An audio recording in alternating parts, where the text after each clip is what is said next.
Welcome to lesson 2. Let's talk about the definitions and the concepts underlying metabolic adaptation. And before we get into the details of metabolic adaptation, let's first define metabolism.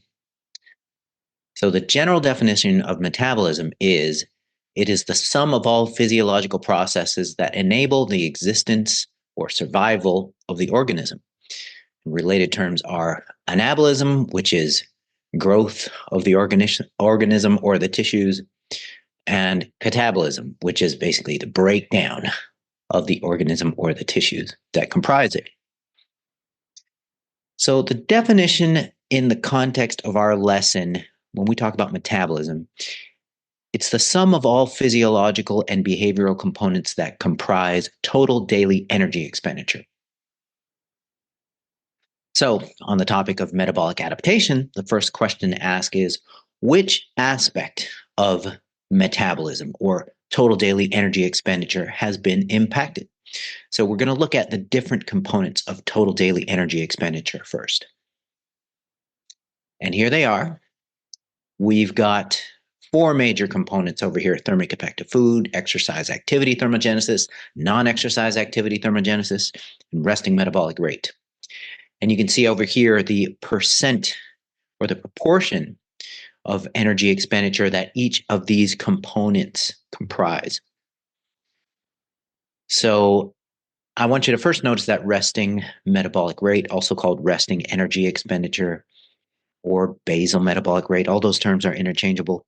This is usually the largest component of total daily energy expenditure, but I'm highlighting non-exercise activity thermogenesis because in the concept of metabolic adaptations to dieting, it's a decrease and increase in non-exercise activity thermogenesis that can be rather dramatic and also tough to keep track of, put a finger on.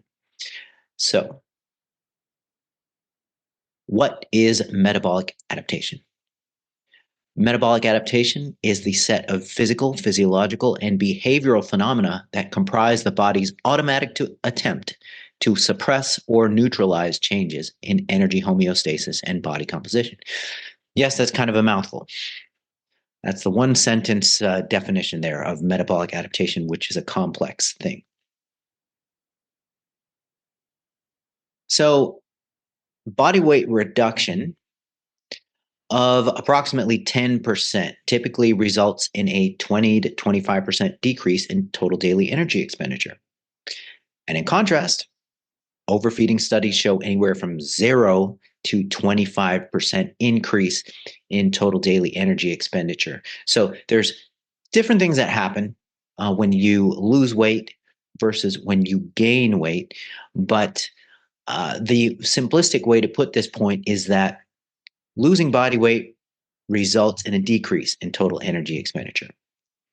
Gaining body weight usually results in an increase in total daily energy expenditure, but interestingly, some studies show 0 increase in total daily energy expenditure.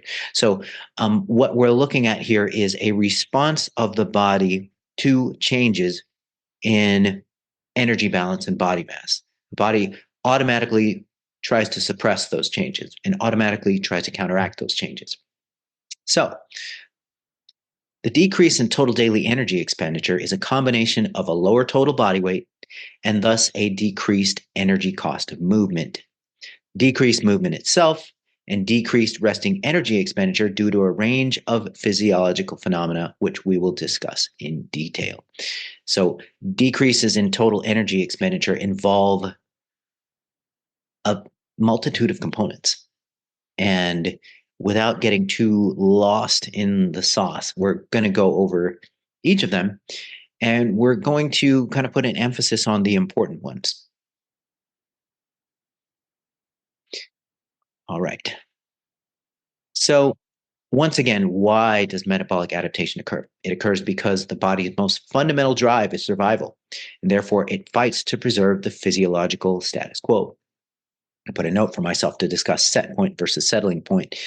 And to summarize, set point is an older concept where we we're thought to have a genetically predetermined body weight in adulthood that our body always just makes its way back to, no matter what we try to do. Settling point is a newer concept that acknowledges genetic limitations for both fat gain and fat loss. So, for both degree of body fatness and leanness. So, there's genetic limitations to that ceiling and that basement. However, it is environment and lifestyle, and actually what we purposely do and build habits around that determine where we fall as far as a settling point goes. So, in other words, to kind of make it even more simple, set point essentially says we're doomed to a particular body weight in adulthood that our body will just protect and defend and always drift back to. Settling point says that although there are genetic limits to leanness and fatness, we actually have a choice in the matter of where our settling point is, body weight and body composition wise, within those absolute limits of leanness and fatness. So, settling point is a much more hopeful outlook of changes in body composition and holding those changes, but it's also a more accurate concept, and it's been demonstrated actually too. So, put more simply, the body doesn't like change, especially rapid and sudden change, and it tends to sense changes in energy balance as survival threats. So the body activates its arsenal of defenses when there is a sense that we're trying to change it. And with that, we finished lesson 2. I'll meet you back at lesson 3, where we get into the specifics of metabolic adaptation, particularly responses to overfeeding and underfeeding.